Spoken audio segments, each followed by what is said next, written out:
Baiklah, sebelum kita memulai pembelajaran, alangkah baiknya kita berdoa terlebih dahulu. Saya minta kepada ketua kelas untuk mengingatkan pada kamu silakan.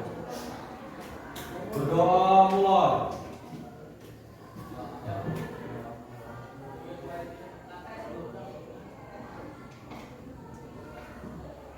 Selesai. Beri salam.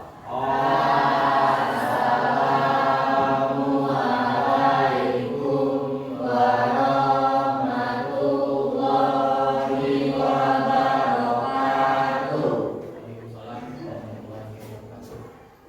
Oke, selanjutnya Bapak akan absen dulu ya. Nanti tidak tahu siapa yang hadir dan juga siapa yang tidak. Kenapa? Karena kelas 3 posisinya itu sangat penting ya. Karena kalian sebentar lagi akan menghadapi ujian akhir sekolah ya. Dan juga Bapak lihat beberapa minggu yang lalu Anda ini semuanya sibuk ya. Karena apa? Karena mengurus berkaitan dengan kuliah dan sebagainya. Maka Bapak harapkan tentu pada hari ini kalian harus berfokus ya, jangan memikirkan kuliahnya saja, pikirkan apa yang Anda hadapi ya, untuk yang akan datang, karena sebentar lagi Anda akan kuliah ya, akhir sekolah. Jadi seimbang antara nilai ya dengan kehadiran Anda. Maka itu Bapak akan absen dulu pagi ya. Satu Abdul Wahid. Apa statusnya? Alfa izin. Alfa. Adinda sakit. Hadir. Semuanya coba hadir ya. Sementara karena dilengkapi oleh 12 IPS 1 ya. Abina hadir ya. Sabar hadir ya.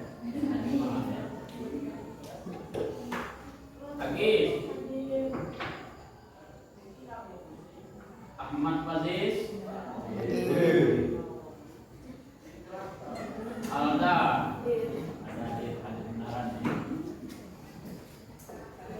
Aldi. Anggun. Hadir ya. Andi Rahayu ada?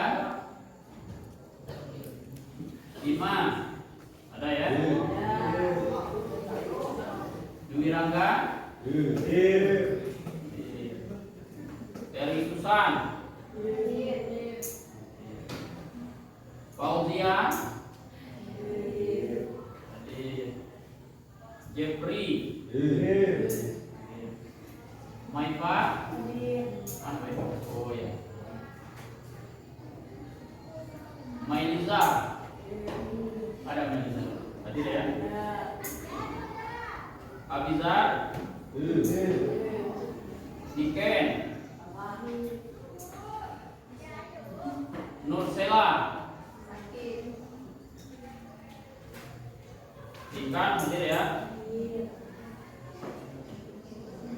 Rima? Rimbi? Safety Release? Septian? Siska?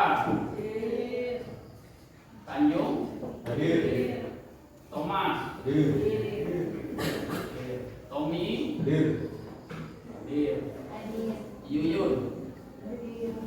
Oke. Kita sudah melakukan absensi ya, kehadiran. Untuk selanjutnya biar lebih fresh ya. Nah, kalau kelas 3 itu biar tidak stres ya, lebih fresh. Mau izin pinjam buku.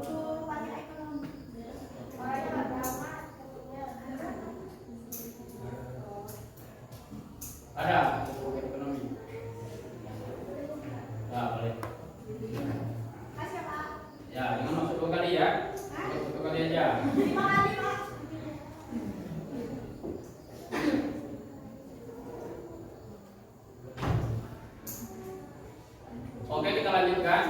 biar Anda semuanya fresh, ya, tidak galau, ya, biar bahagia, semangat, jangan ada yang ngantuk-ngantuk, ya, fokus dan konsentrasi, ya. Nah, jadi bapak ngajak kamu tim biar lebih fresh. Oke ya, siap? Nah, ketika kamu harus ya menuruti apa yang bapak instruksi, ya, nah, dengan baik-baik, ya. Ketika bapak instruksi kepada kamu, kamu harus mengikuti. Ya, jangan sampai salah. Nah, ini konsentrasi namanya, ya.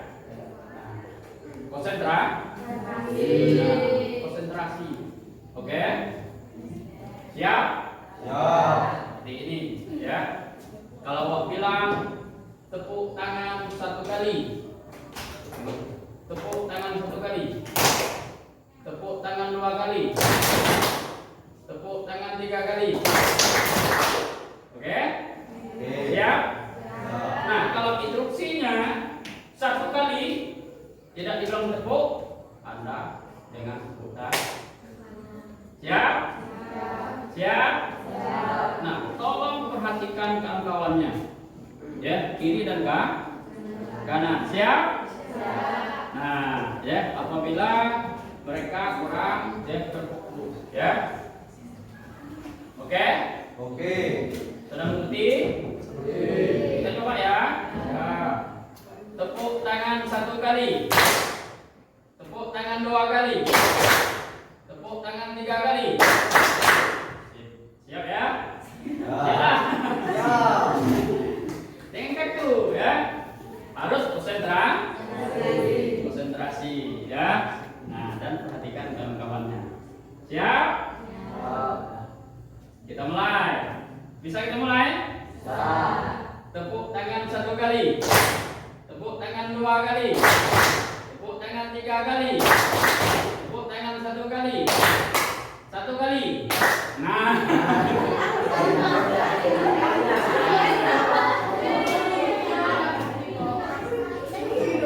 Siapa tadi yang melanggar?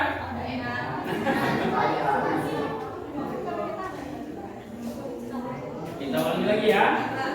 Oke? Kita ulangi lagi. Ya. Perhatikan tuh, kawan-kawannya tuh, ya kan? Tepuk tangan 1 kali. Tepuk tangan 3 kali. Tepuk tangan 2 kali. Tepuk tangan 1 kali. 1 kali.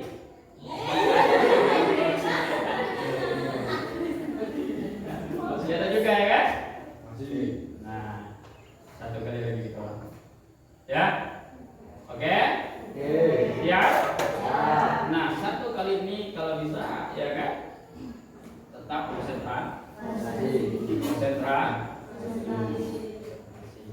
Ya. Nah, kalau ada yang belok berarti tidak konsentrasi, ya kan? Galau. Kebanyakan foto kemarin. Nah, ya kan? Yo. Kita ulangi 1 kali lagi ya. Tepuk tangan 2 kali. Tepuk tangan 3 kali. Tepuk tangan 1 kali. Tepuk tangan 2 kali. Tepuk tangan 3 kali. 1 kali. Nah. Ya, biar kita lebih semangat. Ya. Oke. Bisa kita lanjutkan? Oke, untuk hari ini ya kita masuk pada materi selanjutnya, yaitu berkaitan dengan Orde Baru. Ya, Orde Baru ini mulai ya masa pemerintahan Orde Baru. Masa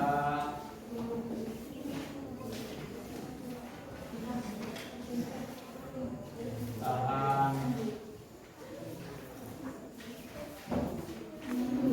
Orde Baru. Ya. 1969 sampai 19. Ya, buka bukunya masa pemerintahan Orde Baru. Ya, Tom, masa Orde Baru ini masa presiden siapa dong? Soeharto. Soeharto. Mantap. Soeharto. Tepuk tangan dulu. Jadi masa pemerintahan Orde Baru ini adalah masa pemerintahan Soeharto. 1969 sampai 1998. Mereka menjadi presiden. Kalau kita kalkulasikan, ya, kira-kira berapa tahun Soeharto menjadi presiden?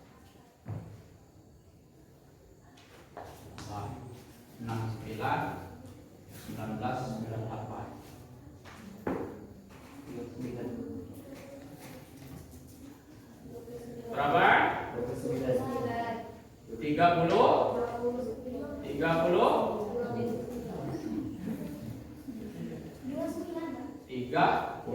tak? 3. Soeharto menjadi presiden. Ya. Apa ada saat sekarang presiden mereka menjadi presiden 32 tahun? Tidak ada. Soeharto menjadi presiden selama 32 tahun. Ya. Maka pada hari ini materi kita membahas tentang masa pemerintahan Orde Baru. Begitu, ya. Karena kemarin kita sudah membagikan kelompok, ya. Nah, ya. Dan hari ini kita bagikan kelompoknya, ya. Masing-masing dari satu kelompok itu kita buat 4 orang, ya. Satu kelompok 1, kelompok 2, kelompok 3, dan kelompok 4. Oke ya? Oke? Maka hari ini kalau bagikan tugasnya, ya. Semua punya buku pakai kan? Ya. Ini di sini ada instruksi yang sudah Bapak tulis satu persatu. Maka kamu baca, kamu lihat ada di halaman berapa, ya. Boleh bersatu, boleh bersatu kelompoknya, ya. Ini, ya.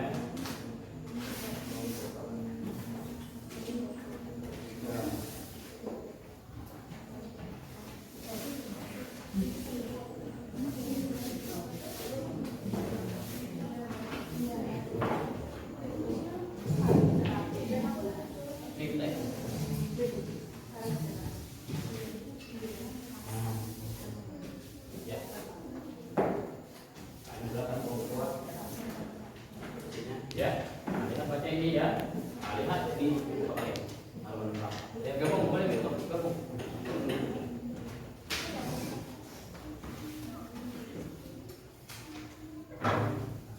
Ini nomor 3. Silakan gabung ke depan. Ya.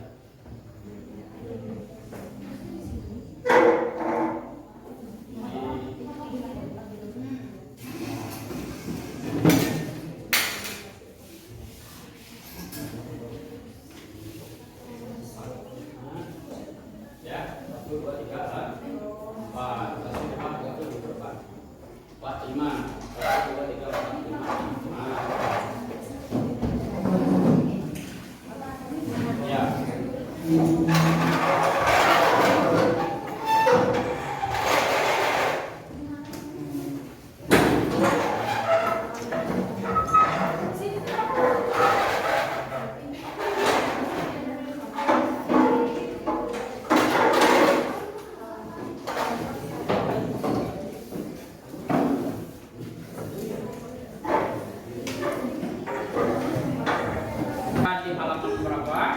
Buka buku paketnya. Punya buku paket kan? Ya. Ada di halaman berapa?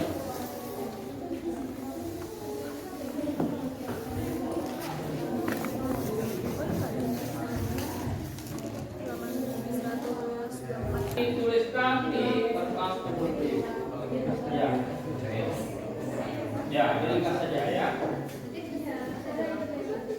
Nah, waktunya kita kasih 5 menit.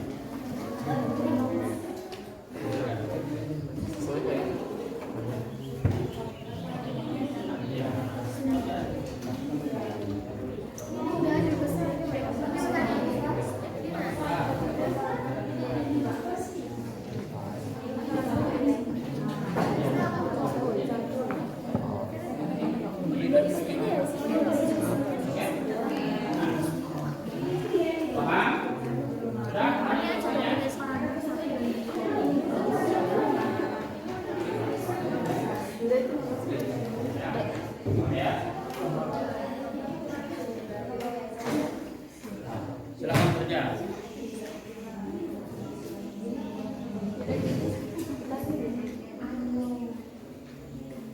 Paham? Ya, sesuai dengan ini instruksi. Ya. Paham?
Yang lain sudah?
Oke, bisa kita lanjutkan.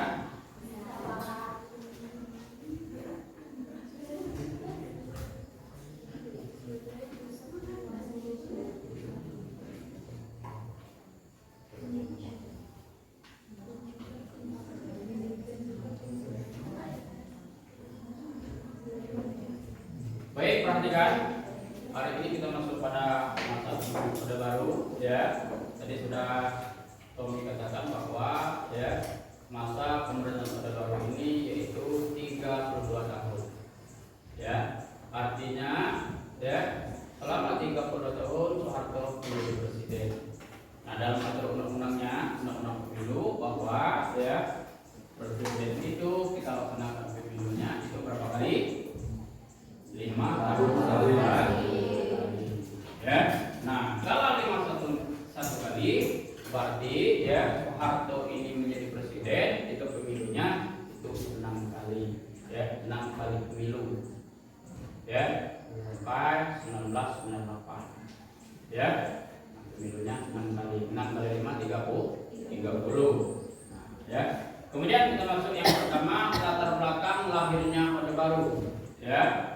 Nah, latar belakang lahirnya Orde Baru ini ya di mana terjadinya pemberontakan di 30 SPKI. Ya. Nah, dengan adanya gerakan 30 SPKI inilah yang membuat ya masyarakat ya rasa tidak percaya terhadap Partai Komunis Indonesia. Nah, itu yang pertama. Yang kedua, keluarnya Super Semar. Ya. Apa? Tingkat Super Semar. Surat perintah Super Semar. Ya. Super Semar itu surat perintah Super Semar ya yang memerintahkan ya Soeharto mengambil alih ya yaitu kebijakan daripada Insinyur Soekarno. Nah, inilah latar belakang lahirnya Orde Baru. Paham ya? Kemudian yang kedua, stabilisasi dan rehabilitasi ekonomi. Maka dengan tugas yang saya berikan, Pak minta pada kelompok 1 alibi mewakili kelompok 1 untuk membaca ya tugas yang sudah diberikan. Silakan. Stabilisasi penyeragaman. Politisasi parpolnya dilakukan oleh pemerintah Orde Baru melalui cara penyeragaman ideologis melalui ideologi Pancasila. Gagasan ini disampaikan oleh Presiden Soeharto pada acara hari ulang tahun ke-25 Universitas Gadjah Mada di Jakarta 19 Desember 1974. Kemudian dalam pidatonya menjelang pembukaan Kongres Nasional ke-4 pada 12 Agustus 1976 di Jakarta, Presiden Soeharto menyerukan kepada seluruh rakyat agar berikhlas pada diri sendiri, mewujudkan dan melakukan eka prasetya bagi ikhlas tersebut. Nah, perhatikan. Ya, tadi kelompok 1 sudah menyatakan bahwa ya dengan adanya stabilisasi dan rehabilitasi ekonomi ini satu ya stabilitas penyeragaman. Nah, apa itu stabilitas penyeragaman? Artinya ya pada masa Orde Baru ini ya pemerintah segera melakukan penyeragaman. terhadap Orde Lama yang sudah melakukan penyelewengan. Yaitu apa?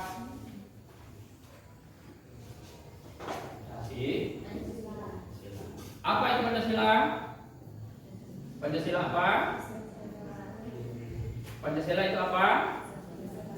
Dasar negara. Dasar negara. Ya, tepuk tangan dulu. Pancasila itu adalah dasar negara. Nah, kembalinya dengan adanya stabilitas penyeragaman ini, kita kembali kepada dasar negara pada masa Orde Baru, yaitu Pancasila. Eka Prasetya Pancakersa. Eka Prasetya Pancakersa.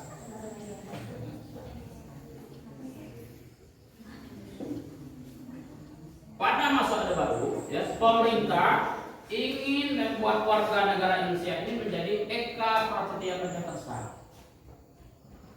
Apa itu?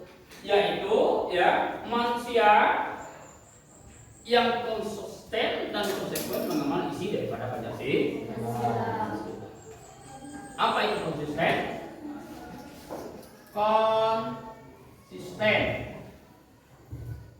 Minta si siapa? Alga, konsisten.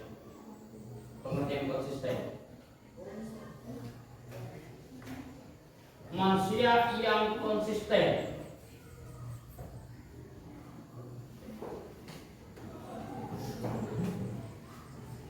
Teguh pendirian.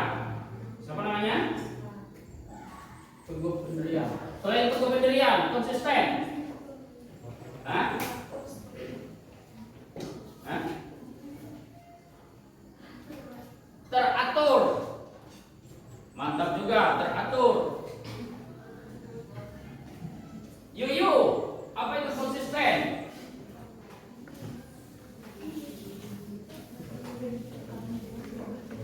Bertanggung jawab, teguh pendiri. Nah, yang dikatakan konsisten ini teguh pendirian. Yang kedua, yaitu konsekuensi, bertanggung jawab, mengamalkan isi daripada. Maka ada dua pertanyaan. Ya. Yang ditanya berdiri. Si siapa?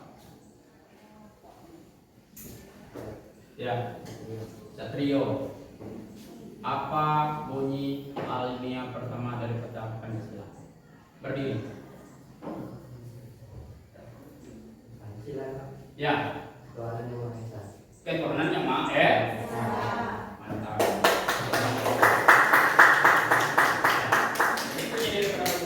Yang pertama yaitu ya ketuhanan yang Maha Esa. Maka apa kebijakannya? Maka dibuatlah yang namanya dengan P4. P4 apa kemarin? P4.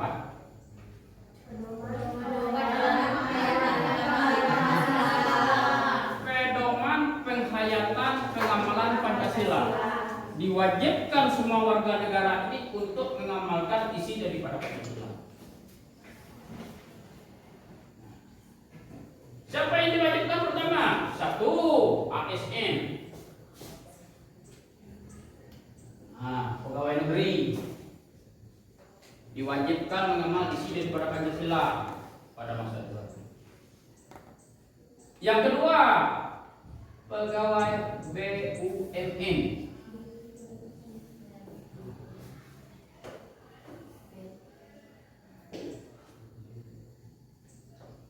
Siapa yang tahu? Oke. Badan usaha milik negara. Nah, inilah yang diwajibkan mengamal isi daripada Pancasila. Mereka namanya penataran,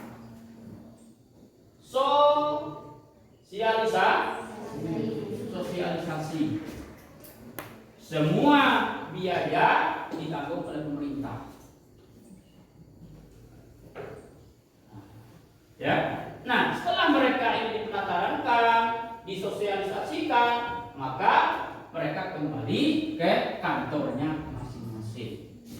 Tugasnya memberi arahan kepada masyarakat. Nah, ini namanya penataran kehidupan, pedoman penghayatan pengembangan Pancasila. Ya, paham ya? Yang kedua, bagi anak SD sampai SLTA sampai ke perguruan tinggi, maka apa? Bagaimana caranya agar anak-anak Indonesia ini paham, tahu, menerapkan isi daripada Pancasila? Eka Prasetya Pancasila, biar tahu mereka ini ya tata krama, moral, adab terhadap orang lain, agama, ya kan? Bagaimana pemerintah caranya biar dari SD, SMP sampai SLTA mereka ini tahu adab terhadap orang lain? Maka dimasuk dalam kurikulum mata pelajaran. Apa pelajarannya?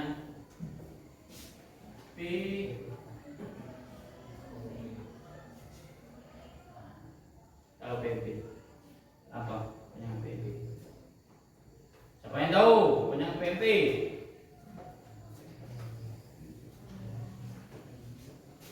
Kalau sekarang PPKN, ya kan? Kalau masuk darurat namanya PMP. Siapa yang tahu? Tunjuk tangan. Salah nggak apa-apa. Penting dimiliki berani. Nah, apa? Berdiri, tunjuk tangan dulu. PMP. Pendidikan moral. Silakan. Pendidikan moral Pancasila, Pak. Pendidikan moral Pancasila. Pancasila, tunjuk tangan dulu. Pendidikan moral anak SD sampai SLTP, SLTA diajarkan materi PMP, pendidikan moral Pancasila, agar mereka ini menghayati, mengamalkan, menerapkan dalam kehidupan sehari-hari isi daripada Pancasila. Saling menghargai. Ya, maka apa? Ketika masa orde baru, anak kecil aja lewat di depan orang dewasa, mereka seperti ini. Misalnya apa? Adab terhadap orang lain, ya kan? Jangan nyolong deh. Nah, jalan sekendak deh, tidak sopan, ya kan? Tidak menghargai orang lain. Ya, kami itu seperti itu juga. Ya, jangankan orang yang dewasa dari kita, orang sebaya, orang yang kecil dari kita itu juga kita hormati. Itu juga nampaknya apa? Ya, orang zaman dulu melihat kaya kan? Ya, orangnya hormat, santun. Nah, kenapa? Di dalam ya Pancasila isi dari 1 sampai 5 itu sudah ada semuanya. Ya, apa ada yang dikatakan tolong menolong, gotong royong. Tidak pernah minta upah dulu. Kalau dikit pegawai minta upah. Ada pekerjaan, membuat rumah, panggil tetangga, potong ayam, ya kan, siapkan makanan, ajak mereka bekerja, sama-sama membuat tanpa tanpa upah. Ini sifat dan yang dilakukan dengan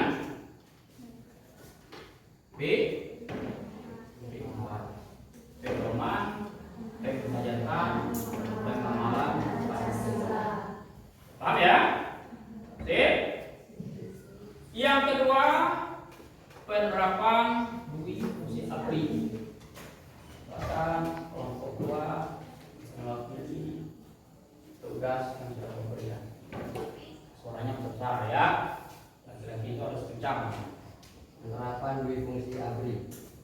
Dwi fungsi ABRI sendiri dipahami sebagai jiwa, tekad, dan semangat pengabdian ABRI untuk bersama-sama dengan kekuatan perjuangan lainnya memikul tugas dan tanggung jawab perjuangan bangsa Indonesia, baik di bidang hankam negara maupun di bidang kesejahteraan bangsa dalam rangka penciptaan tujuan nasional.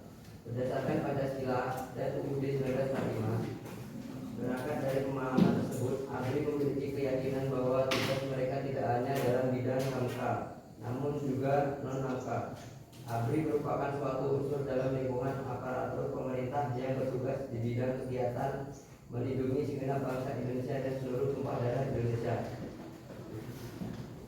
Fungsi ABRI seperti yang sudah dijelaskan sebelumnya diartikan bahwa ABRI memiliki dua fungsi, yaitu fungsi sebagai pusat kekuatan militer Indonesia dan juga fungsinya di bidang politik. Dalam pelaksanaannya, pada era Soeharto, fungsi utama ABRI sebagai kekuatan militer Indonesia memang tidak dapat dikesampingkan. Namun pada era ini, peran ABRI dalam bidang politik terlihat lebih signifikan seiring dengan diangkatnya Presiden Soeharto oleh MPRS pada tahun 1968. Nah, dui fungsi ABRI dan dibacakan oleh kelompok 2. Ya, mungkin kalian anak-anak semuanya tahu ya tugas daripada ABRI. Ya, Tom, tugas ABRI apa? ABRI itu apa? Menjaga negara. Menjaga NKRI, pertahanan keamanan. Ya, sampai sekarang tugasnya menjaga NKRI. Itu tugas ABRI. Nah, pada masa Orde Baru, ya, ada namanya dui fungsi ABRI yang sudah dibacakan oleh kelompok 2. Perhatikan, ABRI itu multifungsi. Ya, tugasnya lebih daripada satu. Multifungsi. Ya. Kalau satu fungsi menjaga NKRI, kalau masa Orde Baru multifungsi. Pekerjaan lebih daripada satu. Nah, ini fungsi ABRI. ABRI ini ya ganda tugasnya. Selain menjaga NKRI, ABRI ini ya mereka tugasnya ya boleh ikut berpolitik, boleh turun ke desa-desa. Ya, pada masa Orde Baru namanya AND. Pertanyaan CC. CC. Ada sipit, ya kan? Ini CC namanya, ya kan? Apa AND? ABRI masuk desa. Ini pusat. Ya. Nah, kapan ABRI ini masuk desa? Kapan dia masuk ini? Dikirim ke desa-desa itu kapan? ABRI ini biasanya pada masa Orde Baru ketika ada bantuan desa, bandes, ya. Ketika ada bantuan desa dikucurkan oleh pemerintah pusat, ya, bantuan desa diturunkan ke desa-desa, ya.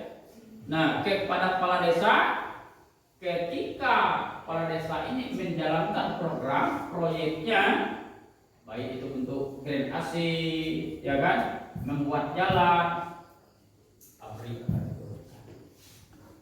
ABRI masuk desa. Apa tugasnya? Satu, pengawasan terhadap dana desa. Tugas pertama. Yang kedua tugasnya membantu masyarakat. Itu ABRI. Kalau masyarakat baru apa berfungsi? Turun tangan, ngaduk semen, bawa ember, ngambil air, buat jalan. Kenapa? Karena kita dengan isi daripada Pancasila.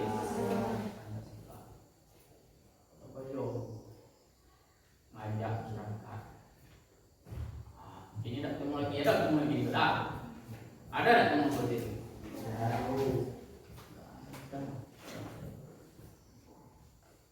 Ingat bapak masih kecil ya.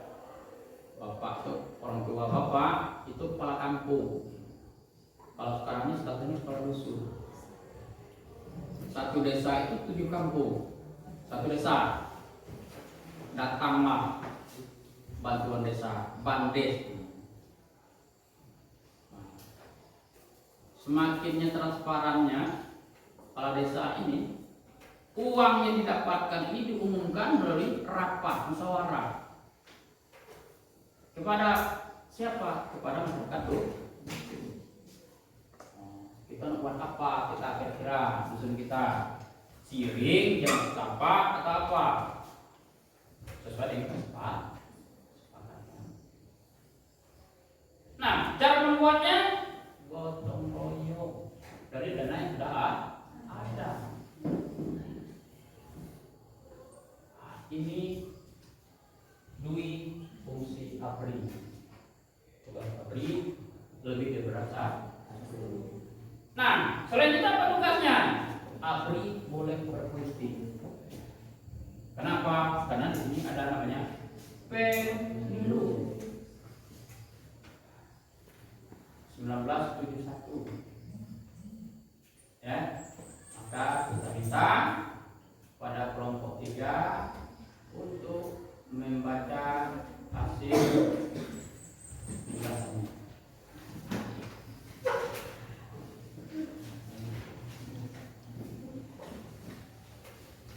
Silakan. Ketuanya, ayo. Silakan. Stabilisasi politik dan keamanan sebagai dasar pembangunan. Orde Baru mencanangkan berbagai konsep dan aktivitas pembangunan nasional yang berorientasi pada kesejahteraan masyarakat. Langkah pertama melaksanakan pembangunan nasional tersebut adalah dengan membentuk Kabinet Pembangunan 1 pada Juli 1968. Program Kabinet Pembangunan 1 dikenal dengan sebutan pada cara 3 Kabinet Pembangunan yang berisi 1. Menciptakan stabilitas politik dan ekonomi sebagai syarat untuk berhasilnya pelaksanaan rencana pembangunan 5 tahun atau replika dan pemilu. 2. Menyusun dan merencanakan replika. 3. Melaksanakan pemilu selambat-lambatnya pada Juli 1971. 4. Mengembalikan ketertiban dan keamanan masyarakat dengan mengikis sisa 30 SPKI dan setiap bentuk pengeroyokan penyelewengan serta pengkhianatan terhadap Pancasila dan Undang-Undang Dasar 1945. 5. Melanjutkan penyempurnaan dan pembersihan secara menyeluruh aparatur negara baik di pusat maupun di daerah dari unsur-unsur komunisme. Nah, ini yang ketiga, pemilu. Ya, pemerintah harus cepatnya untuk melakukan pemilu. Apa itu pemilu? Pemilihan umum. Ya, maka dengan ada pemilu ini keluar Tap MPR nomor 9 tahun 1966 tentang apa? Tentang pemilu. Ya, nah, maka apa? Melalui peraturan presiden, pemilu harus dipercepatkan. Nah, adanya apa? Yang dalam pemilu ini, pemilihan umum ini memilih 1 wakil rakyat. Siapa wakil rakyat kita? MPR. Yang kedua, memilih presiden. Siapa yang memilih presiden? Wakil rakyat. Kalau sekarang tidak, kita langsung yang memilih presiden. Kita hanya memilih wakil rakyat. Wakil rakyatlah wakil kita yang memilih presiden melalui sidang paripurna. Maka pemilu itu terlaksana 1971.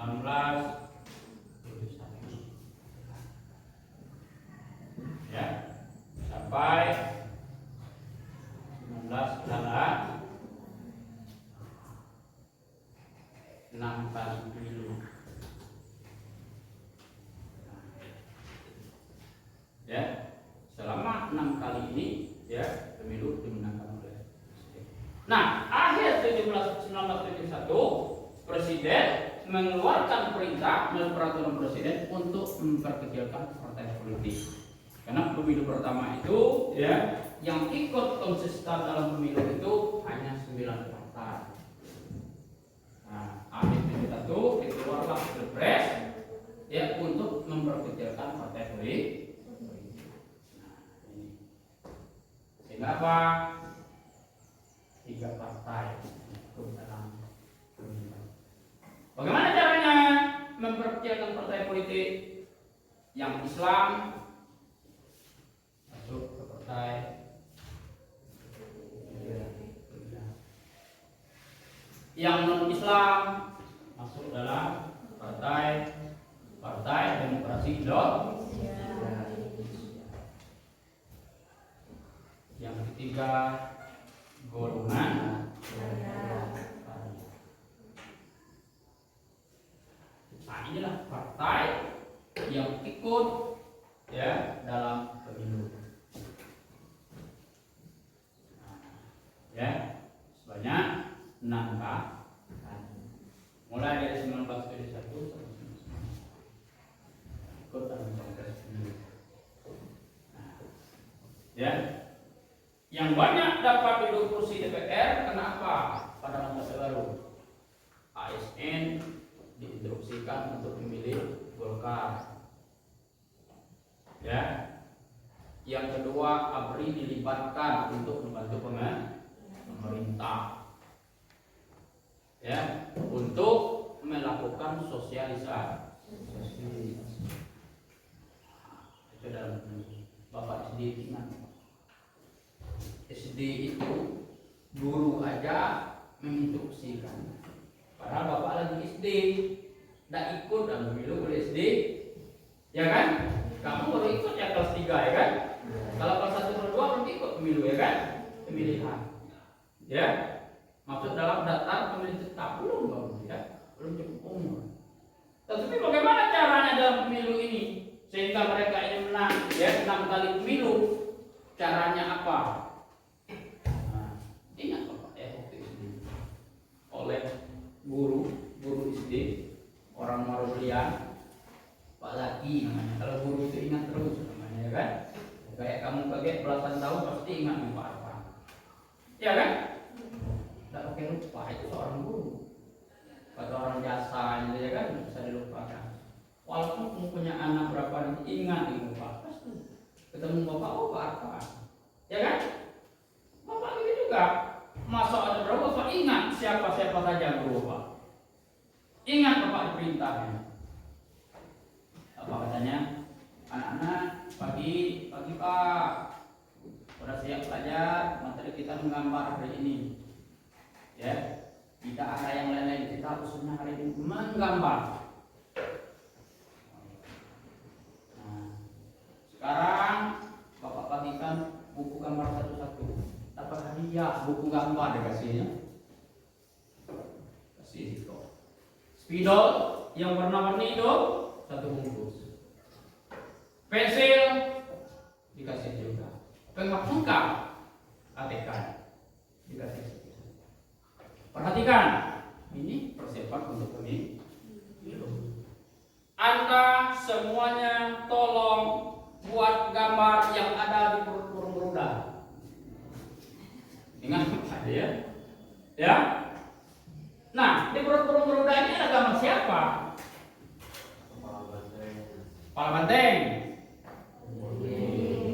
Lambang partai. Pohon beringin. Maka diinstruksilah lambang partai Golkar pohon beringin. Kami disuruh menggambar pohon beringin sebagus-bagus mungkin. Siapa yang paling bagus mendapat nilai 10. Dan juga dapat hadiah permen hot oleh Perda. Ya kan? Kasih. Semua gambar sudah selesai dikumpulkan di konten, kasih bola. Apa yang harus terakhirnya untuk mempersiapkan pemilu sehingga Soeharto menang. Ya, setiap pemilu menang kalah, menang terus. Apa instruksinya? Anak-anak semuanya nanti sekolah-sekolah kamu tunjukkan gambar pohon beringin ini dengan orang tua. Paham? Paham Bu, paham Pak. Lambat sampai rumah. Kan Pak dia ya, buku gambar gratis ya. Pak, apa lo kan? Nah, ya kan? Nah, adik dapat dikasih ini Pak John dengan Pak Zaki buku gambar spidol. Nah, kalau dia permen, permen, itu. Nah, kata Pak John, target minggu depan kita pemilu. Lah, katanya pohon beringin, pas bola pinggir kuning. Cocoknya, ya kan? Pinggir-pinggirnya Bu. Nah, kok udah kayu. Ada pohon beringin, ya kan? Ini kan, ya, walaupun kita belum, ya, ada umurnya, belum umur. Nah, maka perintahkan kita menginstruksikan orang tua. Kalau enggak kita tidak akan pabrik. Ya kan?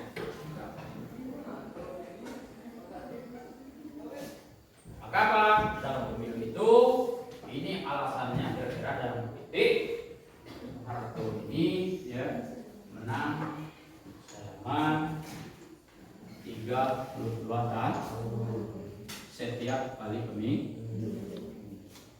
Nah, ini paham ya? Oke, kita lanjutkan untuk berikutnya kepada kelompok silakan.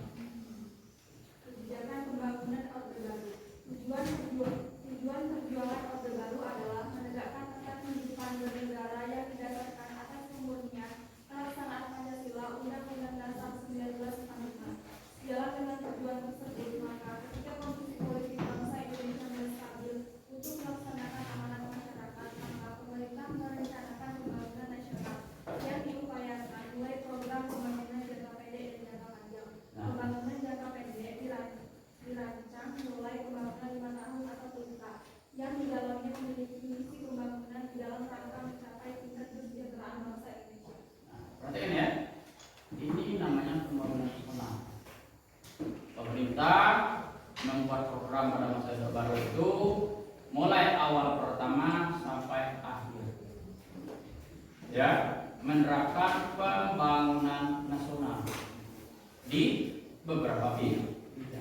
Misal dalam bidang pertanian,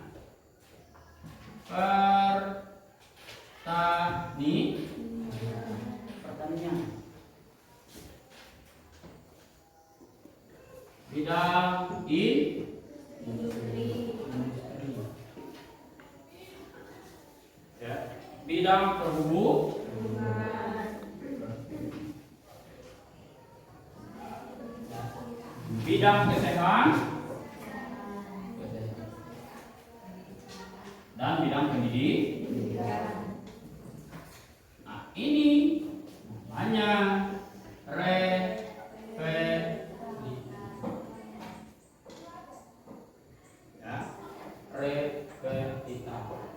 Kita minta si Agis apa itu?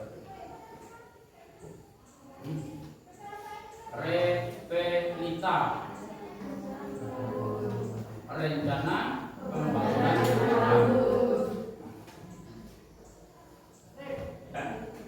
Nah, selama 32 tahun pembangunan ini, ya, maka melalui repetita ini ada pembangunan jangka pendek, ada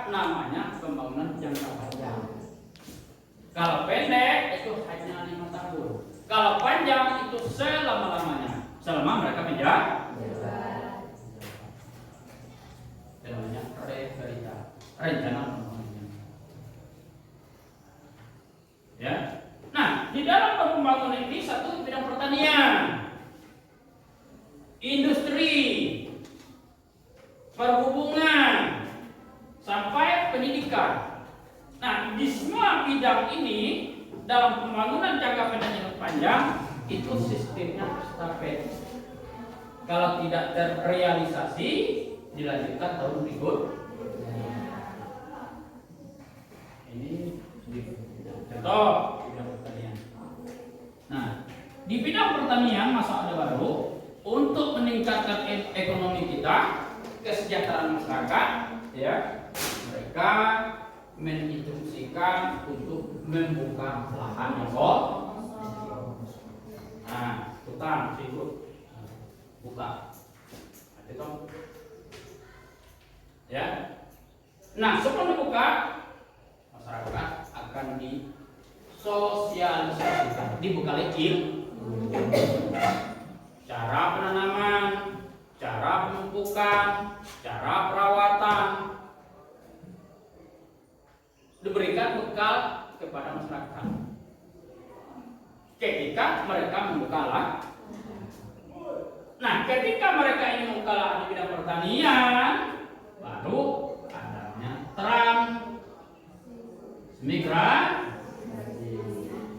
transmigrasi. Maka orang Jawa itu banyak ke Sumatera.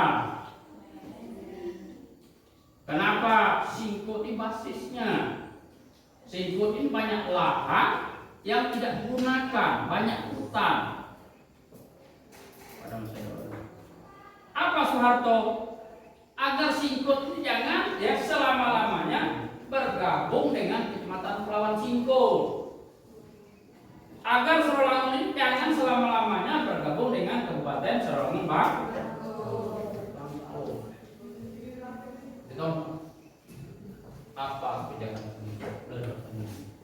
membuat transmigrasi. Nah, orang yang dipindah di Jawa itu diberikan perumahan, diberikan lahan, diberikan bantuan bibit. Biar apa? Perhatikan, ketika pendidikan ini anaknya bisa sekolah, terbiak. Nah, ini cara pemerintah untuk mensejahterakan masyarakat. Ya kan? Nah, Bapak tinggal di SMA 2009, zaman Pak Uji. Sekolah Bapak SK pertama masuk di sini, tinggal di belakang itu. Bapak tinggal di Bedeng Panua itu. Pagi-pagi ada orang Jawa yang ngambil rumput untuk makan sapinya. Ya, orang tua itu banyak ceritanya, banyak sejarahnya. Ngobrol, bikin kopi. Ya kan? Bapak ini kapan masuk tidur? Oh, cerita. Wah, lama masa Soeharto. Tidur. Nah, Bapak kopi transmigrasi. Nah, kalau tidak seperti ini zaman Soeharto, Pak, saya tidak bisa membayarkan anak. Nah, kenapa? Ketika saya pindah, saya dikasihkan lahan, bantuan bibit, dikasih bantuan ternak, ya kan? Ada yang ngari, ini ternak Bapak kapan? Ini masalah baru. Dengan adanya transmigrasi. Nah, ya kan? Terlalu orang bisa Jawa di sini, ya kan? Di mana aja teran-teran itu banyak orang kita Jawa. Nah, tempat monumen futsal bawah itu bekas pertanian itu, ya kan? Tempat orang pelatihan penyetekan. Sehingga apa? Di bidang pertanian ini melalui transmigrasi ini dimulai namanya penanaman bibit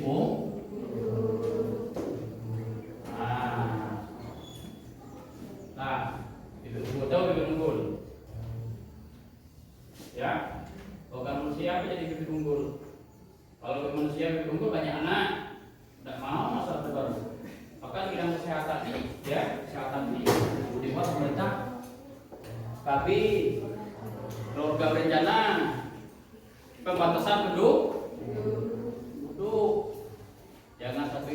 anaknya. Tanggung bro. Jangan. Apalagi PNS itu cukup 3 anak. Sekarang ada turun 2 anak belum ya? Nah, 2 anak masuk ujian. Alah. Kenapa dibuat seperti itu? Karena melalui statistik pemerintah melihat banyak ibu yang sudah berumur itu meninggal ketika melahirkan. Oke, bakal suami, ya kan? Nah, instruksi di lah, paham lah, jaga kesehatan. Nah, ini berkaitan dengan ya apa kelompok 4. Paham ya? Nah, terakhir jelaskan industrinya apa ya? Dampak kebijakan politik dan ekonomi masa Orde Baru. Pembangunan ekonomi berjalan baik dengan pertumbuhan ekonomi yang tinggi karena setiap program pembangunan pemerintah terlihat dengan baik dan hasilnya dapat terlihat secara konkret. Indonesia berhasil mengubah status dari negara pengimpor beras menjadi bangsa yang bisa memenuhi kebutuhan beras sendiri atau swasembada beras. Dalam bidang politik, pemerintah Orde Baru cenderung bersifat otoriter. Peran negara menjadi semakin kuat yang menyebabkan timbulnya pemerintahan yang sentralistik, otoritarisme menambah segenap aspek kehidupan bermasyarakat, berbangsa dan bernegara termasuk kehidupan politik. Nah, ini perhatikan. Jadi ini 1, 2, 3, 4, 5, 6. Ya. Nah, 5 ini bidang ini ya, di mana ya pada masa Republik keempat ini kita sejahtera.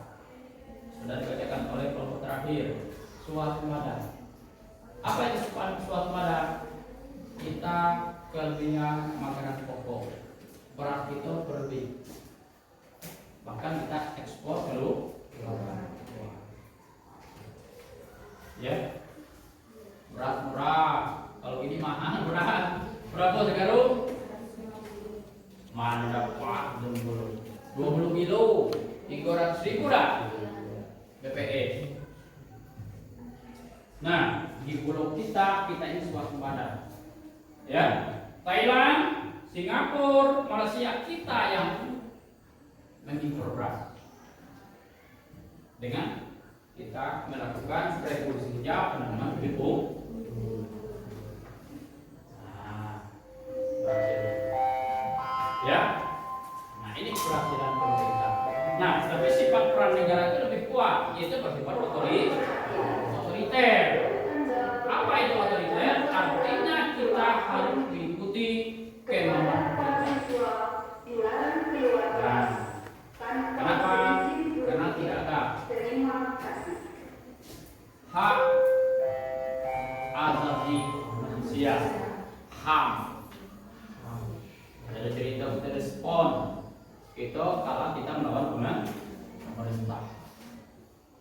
Nah, ini mahasiswa ini nanti bentar lagi mengawasi program pemerintah.